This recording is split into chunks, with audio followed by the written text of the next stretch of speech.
आने से कि आप सोच कर पछताएंगे कि हमने क्या इस जनवरी 2025 को एक उचित निर्णय क्यों नहीं लिया होगा करके। आज जो आतंक के पर्याय हैं, जिन्होंने पूरे समाज को एक ऐसा संदेश दिया है कि जिसको हम यहाँ पर कह भी नहीं सकते हैं। आज शराब की दुकानें जाखनी जैसे शांत स्थान पे खोल दी गई हैं, एचओडी जैसे शांत स्थान पे खोल दी गई है। आज जब आपका बच्चा शराब पीकर घर में आता होगा तो आपकी छाती पे, आपकी हृदय पे क्या बीतती होगी, ये आपसे बेहतर कोई नहीं जान सकता है। आज मैं उन मजदूरों की बात करता हूँ जिनको 10 दिन काम कराकर उनकी मजदूरी मार दी जाती है। मैं उन जीप संचालकों की बात करता हूँ जिनके पैसेंजरों को गाड़ी से जबरदस्ती उतार कर अपनी जीपों में ठूंस दिया जाता है।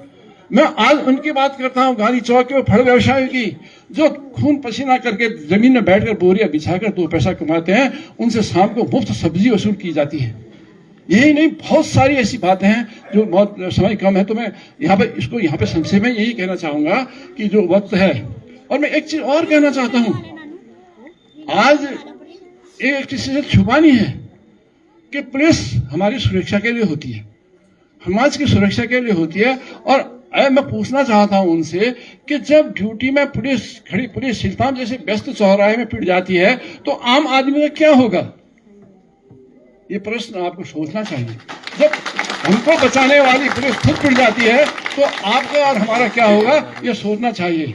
इसका जवाब वोट की ताकत से आपको देना है, अपनी बुद्धिमत्ता से आपने देना है। और निसंदेह आप में इतनी क्षमता है कि आप दूध का दूध, पानी का पानी कर सकते हैं।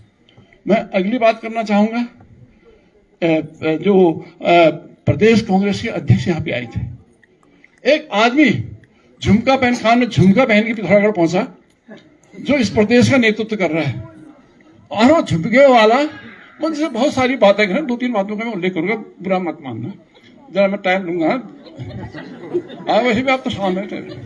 तो वो झुमके वाला सबसे पहले मुझसे कहता है कि मयूर कुमार रणछोड़ है। अरे मैं उससे पूछता हूं, तूने कभी स्कूल पढ़ा है? कभी धर्म ग्रंथों को पढ़ा है? क्या तूने महाभारत पढ़ी है?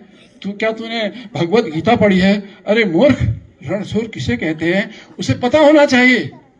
रणछोड़ नाम है भगवान श्री कृष्ण का, आप सभी जानते होंगे, पर वो नादान नहीं जानता है। और मैं उसके तहे दिल से आभार व्यक्त करना चाहूंगा, धन्यवाद देना चाहूंगा कि मुझे भगवान के चरणों में उनके समकक्ष उसने अपने संबोधन में कहा, जिसका मैं लाख लाख धन्यवाद उसे देना चाहता हूँ।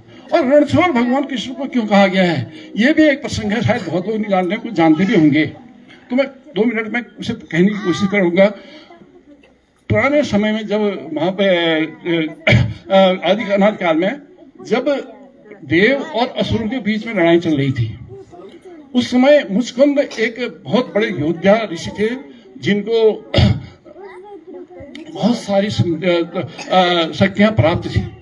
और युद्ध करते करते जब सैकड़ों वर्ष व्यतीत हो गए तो उनने इंद्र से कहा, हे इंद्र, मैं अब युद्ध करते करते थक गया हूं, मुझे आराम की जरूरत है, मुझे एक ऐसा मार्ग बताओ जहां पे मैं आराम कर सकता हूं, और मैं चाहता हूं कि मेरी नींद में कोई खलल न करे। तो इंद्र ने उनको वरदान दिया कि मुचकुंद, आप राजस्थान की धौलपुर की पहाड़ियों में जाओ और वहां पर आराम करो। आपको योग निद्रा में आप उस आराम को परिवर्तित करेंगे, और अगर कोई आपकी नींद में खलल डालेगा तो आपकी योग निद्रा के तप से वो आदि जलकर भस्म हो जाएगा। ये तो मुचकुंद का पक्ष था। और दूसरी ओर और कालयान एक ऐसा राक्षस था जो ब्रह्मा जी के पास जाकर उसने उनकी अद्भुत तपस्या करी, और ब्रह्मा जी से उनने मांगा, जब ब्रह्मा जी ने उनसे कहा कि तुम वर मांगो, तो उसने वर मांगा कि मैं सर्वविजयी हूं, मुझे कोई भी इंसान या भगवान न हरा सके।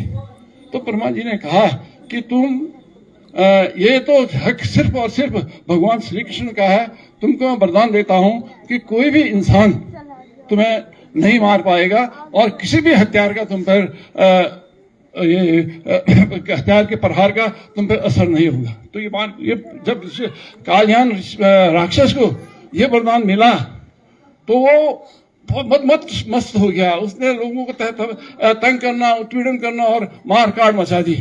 तो लोग भगवान कृष्ण के पास गए और कृष्ण भगवान ने उनको आश्वस्त किया और कालयान नाम के राक्षसी युद्ध प्रारंभ कर दिया। पर ब्रह्मा की देवी शक्तियों के कारण कालयान बहुत ज्यादा शक्तिशाली था और कृष्ण के ऊपर भारी पड़ने लगा। तो कृष्ण ने उस युद्ध में परास्त अपने को कमजोर होते देखा तो उस युद्ध को छोड़कर भाग गए, क्योंकि कृष्ण एक अलौकिक शक्ति थी। वो हर चीज को पूरी जान लेते थे और निसंदेह वो वहां से भागकर उसी गुफा में गए जहां पर मुचकुंद ऋषि तपस्या कर रहे थे, और उन्होंने अपना जो पीताम्बर वस्त्र था उससे मुचकुंद को ढक दिया और एक कोने में जाकर छिप गए वो।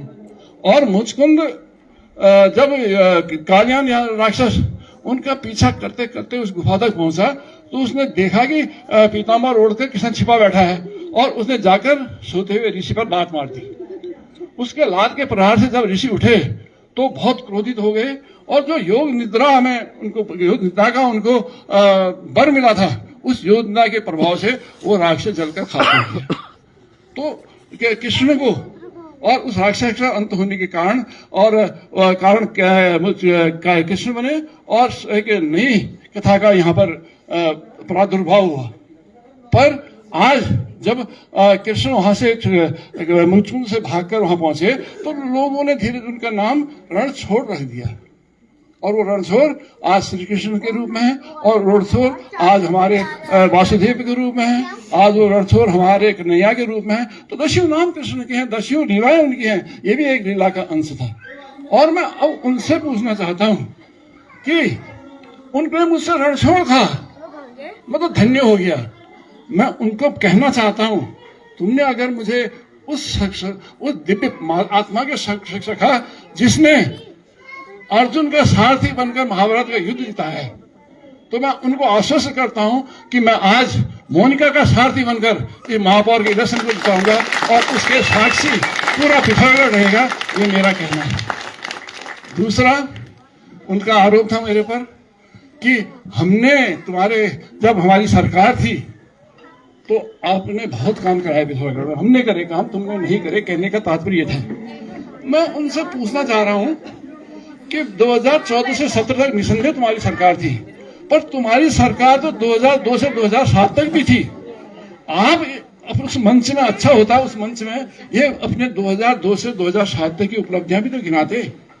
आज जब हमने लड़ झगड़ के अपने हठी स्वभाव से इस पिथौरागढ़ को सींचा संवारा और एक भव्य रूप दिया, तो आज वो श्रेय आप लूटने आ रहे हैं।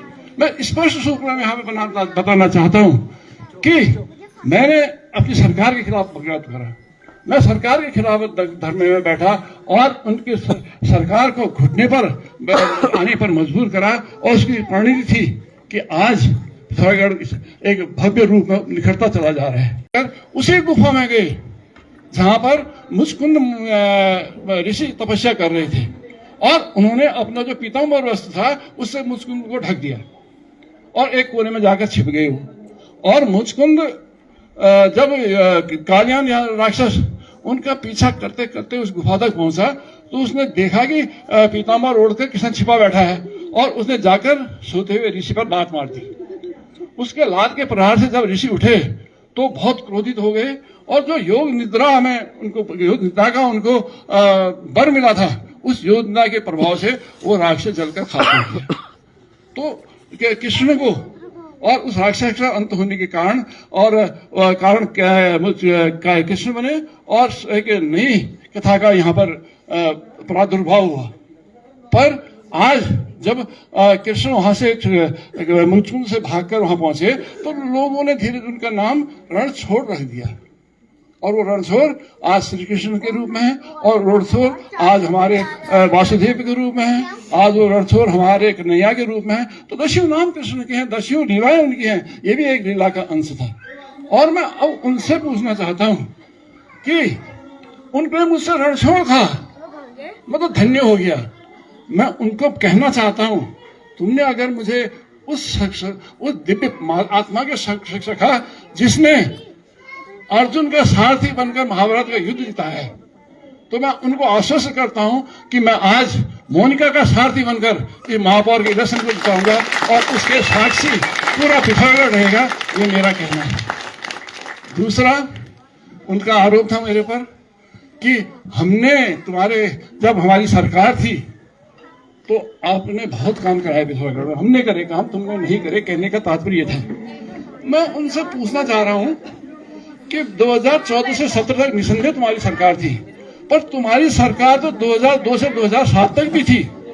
आप उस मंच में, अच्छा होता उस मंच में ये अपने 2002 से 2007 तक की उपलब्धियां भी तो गिनाते। आज जब हमने लड़ झगड़ के अपने हठी स्वभाव से इस पिथौरागढ़ को सींचा, संवारा और एक भव्य रूप दिया, तो आज वो श्रेय आप लूटने आ रहे हैं। मैं स्पष्ट रूप में यहाँ पे बताना चाहता हूँ कि मैंने अपनी सरकार के खिलाफ बगावत करा, मैं सरकार के खिलाफ धरने में बैठा और उनकी सरकार को घुटने पर आने पर मजबूर करा, और उसकी परिणति थी कि आज पिथौरागढ़ एक भव्य रूप में निखरता चला जा रहा है। आज आपके पास 100 करोड़ की पेयजल योजना है, आपके शहर से दिल्ली देहरादून को नित्य जहाज उड़ान भर रहे हैं, आपके पास स्पोर्ट्स कॉलेज है, मेडिकल कॉलेज है, नर्सिंग कॉलेज है, इंजीनियरिंग कॉलेज। तो हम बार बार भाषण में कह चुके, चलो छोड़ो, इसको नहीं कहते हैं, तो आगे बढ़ते हैं इसे। तो मैं कहना चाह रहा हूं कि आपने उसमें आपका भागीदारी क्या थी? वो अपने सरकार के खिलाफ लड़कर हमने उपलब्धि छीनी थी उनसे, और वो धरातल पर यहाँ पे दिखाई दे रही हैं, उसका श्रेय भी आप लेना चाह रहे हैं, तो ये आपका एक अज्ञानता है। उन्होंने कहा मुझसे कि तुमको खनन के पट्टे हमने दिए। निसंदेह सारा पिथौरागढ़ जानता है मेरा व्यवसाय खनन का है, मैं क्रेशर चलाता हूँ, मैं माइनिंग करता हूँ, क्योंकि भाई रोजी रोटी को हर आदमी कमाता है, और मैंने बड़ी ईमानदारी से अपने जीवन काल में ये काम किया है। और पिथौरागढ़ वासी भली भांति जानते हैं कि मेरे जो कार्य प्रणाली है, मेरा जो व्यापार है, बिल्कुल पारदर्शिता लिए हुए है, और मैं उनसे उनके समक्ष उससे ज्यादा कुछ नहीं कहना चाहता हूँ। पर उनसे पूछना चाहता हूँ जो कहते हैं कि हमारे समय में तुमको पट्टे मिले हैं, उनसे पट्टे का राज जानना चाहता हूँ। उस समय जब कांग्रेस की सरकार थी तो उनका अपना ही मुखिया था जो इस प्रदेश में चला रहा था, और उस मुखिया का एक दायां हाथ वसूली करता था, वो भी उनका अपना ही है। तो बता दें ना कि उस समय पट्टे और क्रेशर के रेट क्या चल रहे थे। सरे आम उनकी बिक्री की जा रही थी और पैसा उड़सा जा रहा था, और कहते हैं कि हमने तुमको दिया, हमने उनको दे के लिया, ये न कि उन्होंने हमको दिया। तो अपने दामन के दागों को उनको देखना चाहिए, ये मेरा कहना है। और इस बहुत चीज कही कितना बोलूं, अच्छा छोड़ते इस बात को छोड़ते हैं, हम कहाँ उनसे उलझ गए। और एक और नई बात बताऊं, एक विधायक भी वहां पर थे और मंच में बड़े गरजते हुए वो कह रहे थे कि हमारे विधायक पति पे खाली खाली छोटे आरोप लगाए जा रहे हैं, गुंडा कहा जा रहा है। गुंडा तो मैं भी था, उनके शब्द यही थे, मुझसे भी कहा जाता था, और अपने को गुंडा कह के महिमा मंडित कर रही थी। हम उनसे कहना चाहते हैं कि आपके क्षेत्र में, आपके इलाके में गुंडों को नेतृत्व दिया जाता हो, गुंडों की छत्र छाया में जनता पलती हो, गुंडों के अत्याचार और अन्याय के नीचे जनता पलती हो, पर यह पिथौरागढ़ है भैया। यहाँ का बच्चा बच्चा जानता है, पढ़ा लिखा है, यहाँ की माताएं बहनें पढ़ी लिखी हुई हैं, वो अपने अधिकार जानती हैं, वो समाज के लिए लड़ना जानती हैं और गुंडों को भगाना जानती हैं। एक भली बात उनको पता होना चाहिए। उनका ये फॉर्मूला इस पिथौरागढ़ में नहीं चलेगा। हम किसी गुंडे को अपने ऊपर हावी होने नहीं देंगे, अपना नेता नहीं बनाएंगे। ये हर पिथौरागढ़ वाला मुझसे कह रहा है, आप मुझे पूछने की जरूरत नहीं है। मैं जहां जा रहा हूं मुझसे कहा जा रहा है कि इस पिथौरागढ़ को सुरक्षित हाथों में दो, गुंडों से बचाओ। अगर गुंडे इस पिथौरागढ़ में राज करने लगेंगे तो किसी भी माँ बहन की इज्जत आबरू, किसी भी व्यापारी का व्यवसाय, किसी भी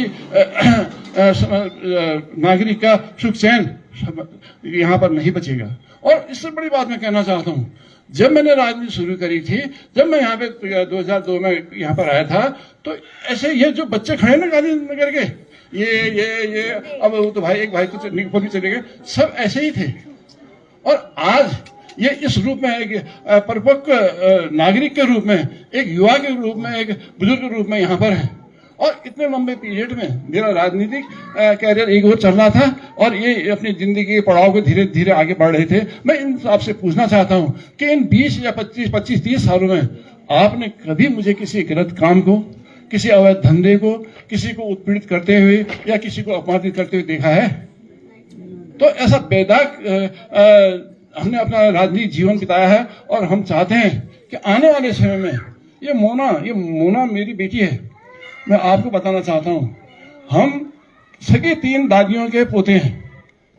मेरी दादी, इसके पिताजी की दादी और अभी बिरना नगेन महर उनकी दादी, 3 बहनें थी।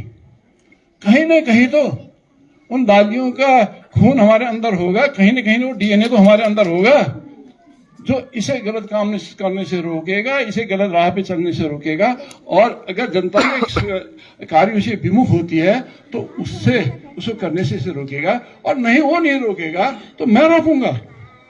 क्योंकि इसको मैं जब जनता के बीच में अपना नाम लेकर ले जा रहा हूं, अपनी बात जनता के सामने विश्वास में जनता के ले रहा हूं, तो मेरी जिम्मेदारी बनती है कि अगर कहीं पर भी कुछ काम ऐसा हो तो उसको रोकने की जिम्मेदारी मेरी है।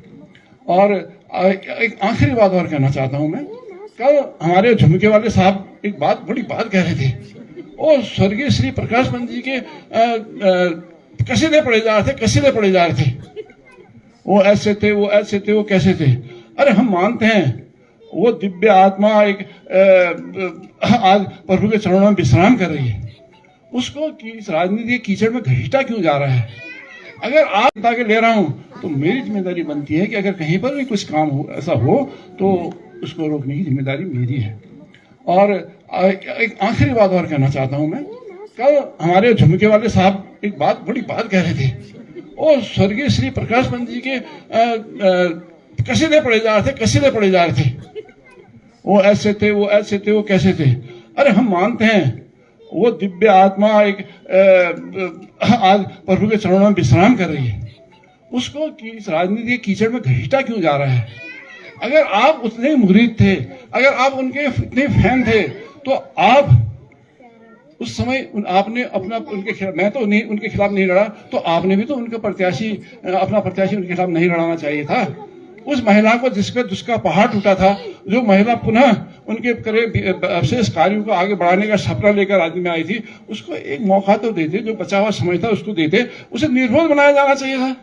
पर एक वोट तो आप उनकी तारीफ करते हैं, एक और उनके पत्नी के खिलाफ आप प्रत्याशी खड़ा करते हैं, और जिसने सच्ची श्रद्धांजलि अपनी बहन को, अपने मित्र को दी थी, और उसको कटघरे में खड़ा करते हैं। ये कहाँ का न्याय है झुमके वाले का? ये मैं पूछना चाहता हूँ। खैर बहुत लंबी बात हुई। तो झुमका ना, अब वो झुमका अगली बार आपके पीछे ना नाकी पहन के आने वाला है। अब झुमके से तो आप बिगड़े नहीं, पिथौरागढ़ की जनता ने झुमके का तो सच जान लिया है। अब वो बुलाके पहन के जब आएगा तो उसको जवाब देना होगा कि बुलाके वाले तू तो कैसा कह रहा था करके। और वो गाना नहीं है वो झुमका गिरा रे बरेली की बाजार में। अब वो मैं कहता हूँ झुमका गिरा रे पिथौरागढ़ की बाजार में, ये एक मुहावरा बन जाना चाहिए। और ज्यादा बंद करते हुए मैं आप लोगों से ये कहना चाहता हूँ, जब भी आपके गांधीनगर के लोगों ने मुझसे किसी बात के लिए कहा है, जब भी किसी निर्णय ने कहा है, तो ये सब गवाह हैं।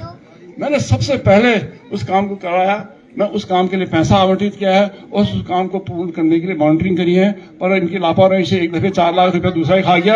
अब ये तो इनकी गलती है, इन बच्चों की गलती है। फिर मैंने उसी जगह पैसा डाला ताकि उस काम को पूरा करा जाए। मेरा हमेशा तन मन धन से आपके साथ सहयोग है, आपके साथ लगाव है। मैं आपसे बाहर नहीं जा सकता हूँ, ये मेरा आपसे वादा है।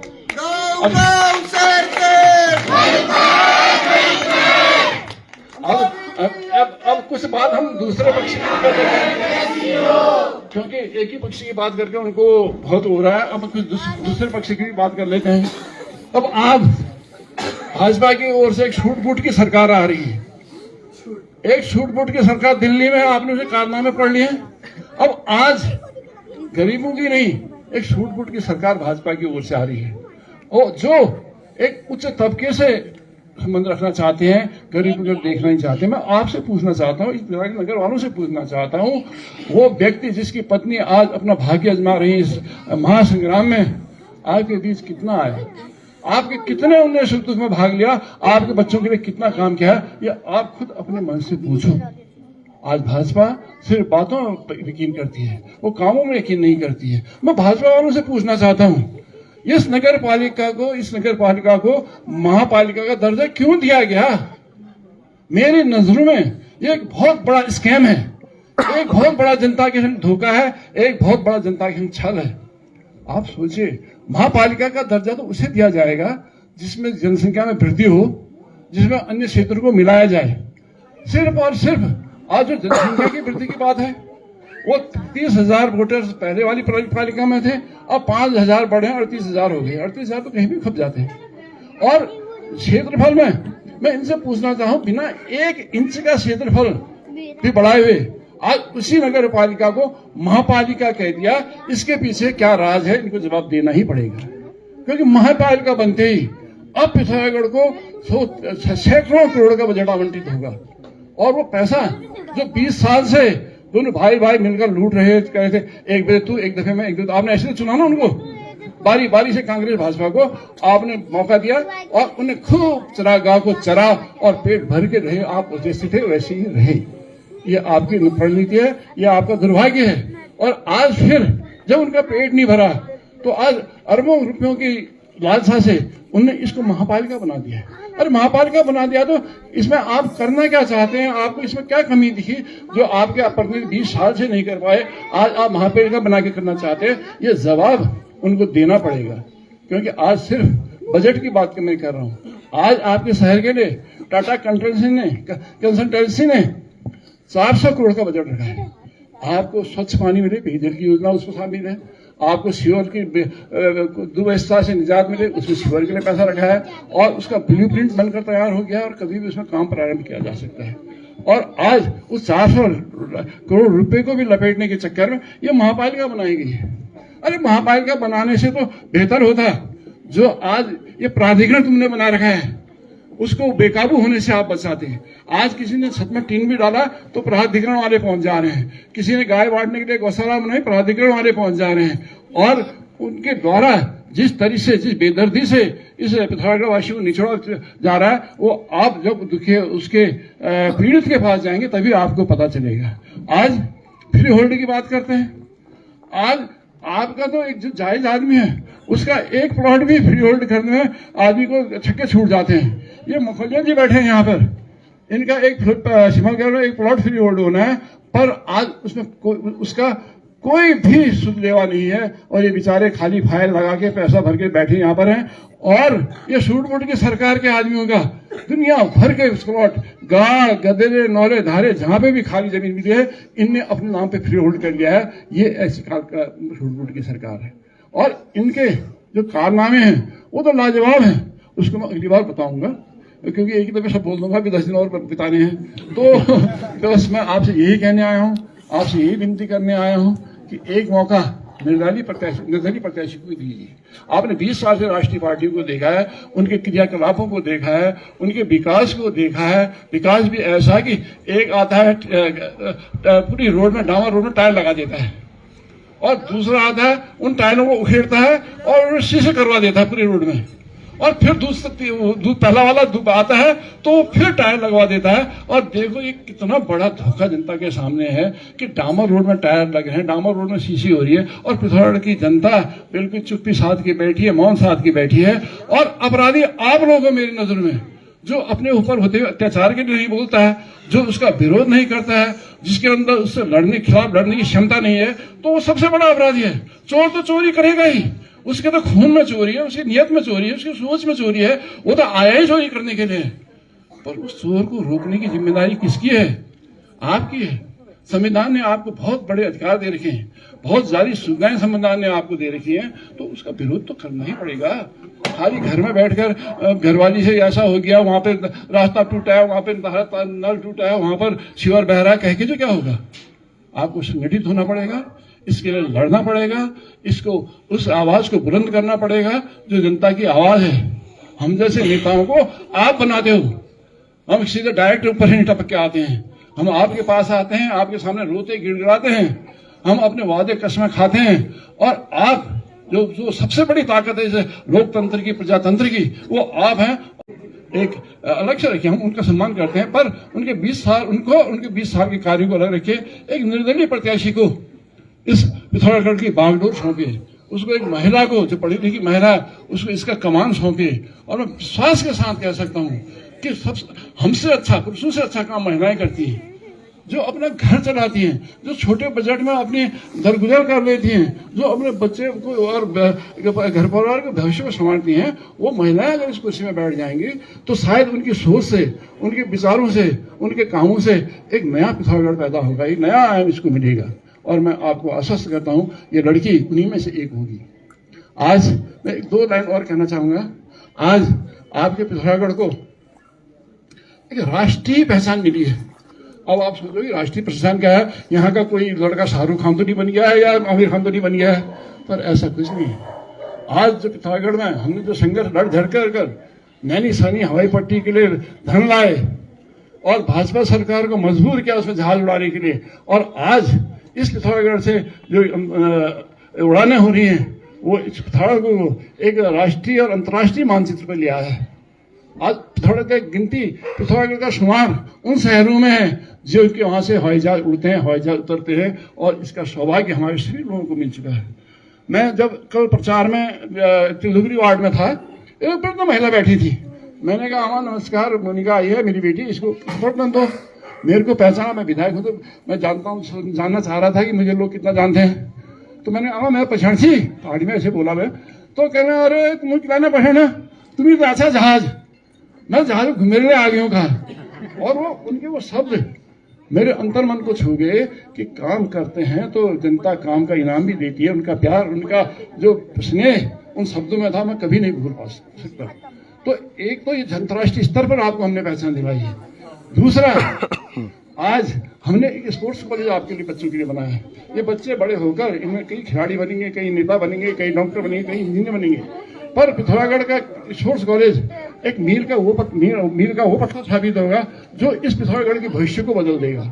क्योंकि आज पढ़ाई लिखाई नौकरी से भी ज्यादा पैसा खेल में है, और आपका बच्चा खिलाड़ी, आपका बच्चा एक हुनरमंद है और एक अच्छे भविष्य के लिए प्रयासरत है, मेहनतकश है, तो निसंदेह खेल में अपार संभावनाएं हैं। और उन संभावनाओं को रूपरेखा देने के लिए, उन संभावनाओं को धरातल में मूर्त रूप देने के लिए हमने यहाँ पर एक स्पोर्ट्स खोला नैनी सैनी लेलू में। और आज उस स्पोर्ट्स कॉलेज की सबसे बड़ी बात मैं आपको बताता हूँ, जो इस देश में राष्ट्रीय खेल चल रहे हैं, इस प्रदेश में 28वें राष्ट्रीय खेल चल रहे हैं, उसमें मेजबानी की, बॉक्सिंग के मेजबानी की जिम्मेदारी हमारे पिथौरागढ़ स्पोर्ट्स कॉलेज को दी गई है। ये एक बहुत बड़ी उपलब्धि है। आपके लिए एक नेता बोल रहा है, कहां से निकाल देने वाली बात होगी, पर मेरे लिए ये एक बहुत बड़ी उपलब्धि है, क्योंकि पूरे हिंदुस्तान के कोने कोने से बॉक्सिंग के प्लेयर यहाँ पर आएंगे।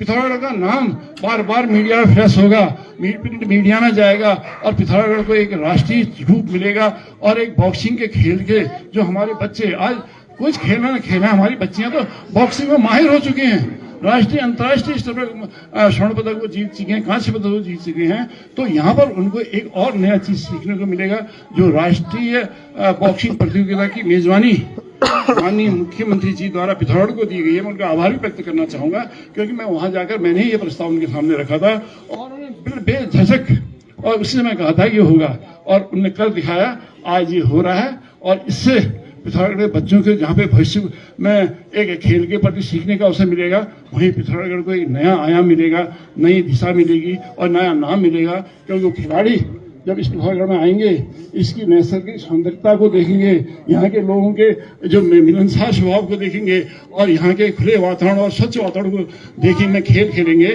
तो निसंदेह अपने क्षेत्र में जाकर अपनी बात कहेंगे। और हमारा पिथौरागढ़ बहुत तेजी से राष्ट्रीय मानचित्र पर एक अच्छा सा पर्यटन स्थल, स्पोर्ट्स स्थल और मेडिकल सुविधाओं से परिपूर्ण स्थल बनकर उभरेगा, ये मेरा मानना है। और मैं आपसे ज्यादा न कहकर आपको पुनः धन्यवाद देना चाहता हूं कि आपके प्रयासों से ये सब सफल हुआ है, आपके आशीर्वाद से ये सब सफल हुआ है। मुझको तो आपने बार बार हर बार आशीर्वाद दिया है, इस बार मेरी मीडिया को भी आशीर्वाद दीजिए, क्योंकि इस शहर को और आगे ले जाने की जिम्मेदारियां हमारी हैं।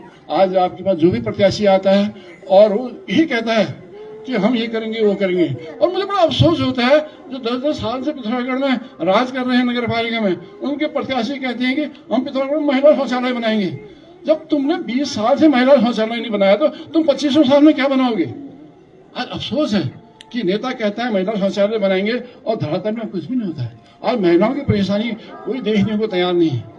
आज आप तो फिर भी बहुत अच्छी जिंदगी जी रहे हैं। अगर आप जो पिथौरागढ़ नगर पालिका के अंदर आने वाले गाँव में जाएंगे, उनकी महिलाओं की हालत देखेंगे, उनके दर्द और दुख को देखेंगे, तो आपको लगेगा कि हम तो बहुत अच्छी हालत में हैं। न उनके पास रास्ता है, नगर पालिका में रहते हुए भी न रास्ता है, न स्ट्रीट लाइट है, न पेयजल है, न सीवर लाइन है, न उनके पास कोई सुविधा है। ऐसे हालात में उनको जीने के लिए मजबूर राष्ट्रीय पार्टी ने कर दिया है। और मैं निस्संदेह आज आपको आह्वान करता हूँ कि इनको उखाड़ के फेंकना है, एक निर्दलीय प्रत्याशी को विजयी बनाना है। और मैं अपनी बात को समाप्त करूं, मैं एक छोटी सी कविता सुना दूं, ध्यान से सुनो। बोलूं? रे दरिया तेरी खैर नहीं, बूंदों ने बगावत कर दी है। नादान सबक तू इसको, लहरों ने बगावत कर दी है। हम परवाने हैं मौत समा, मरने का किसको गम यहाँ। रे तलवार